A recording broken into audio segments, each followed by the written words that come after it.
Current బిల్లుల పరిస్థితి అండి పెరిగాయి. మరి అవి కూడా పెరిగినాయి అంటారులే కానీ మనకి ఇంకేం తెస్తుంది అట్ట. మరి ఇంకా ఇప్పుడు ఇంట్లో కరెంటు బిల్లు ఎంత మాత్రం వస్తున్నాయి అనుకుంటున్నారు మీరు? మా వచ్చేవాడికి వెయ్యి వస్తుంది, 2000 వస్తుంది, 4000 దాన్ని కాలేదాన్ని బట్టి వస్తుంటుంది. ఎడ్యుకేషన్ సిస్టమ్ ఎలా రన్ అవుతుంది అంటారు చదువుకునే పిల్లలకి అసలుకి? ఏం మనకి చదువుకున్న వాళ్ళు ఏం లేరు, మనకి ఇవన్నీ వాళ్ళే. మద్యం బుడ్ల సంగతి ఏంటంటారు మరి? అది కూడా మనకేం తెలియదు. దాని మద్యం ధర పెరిగినాయా తగ్గినాయా వచ్చిన తర్వాత?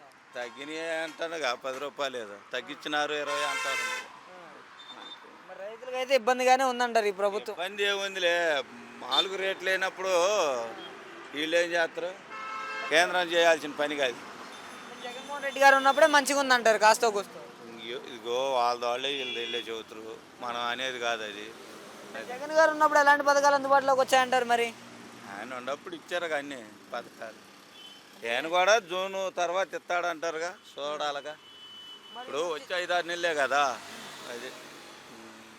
ఉచిత గ్యాస్ సిలిండర్లు అన్నాడు కదా, 3 గ్యాస్ సిలిండర్లు, దాని పరిస్థితి ఏంటంటే ఇస్తారుగా, డబ్బులు పడుతున్నాయి. పడుతున్నాయా? ఈ పెన్షన్ల సంగతి ఏంటంటారు ఇంకా? ఏం మరి పింఛన్లు 4000 పెన్షన్ అన్నారు. అన్నారు ఇస్తనే వాడుగా, అది పింఛన్లు ఆపట్లేదుగా.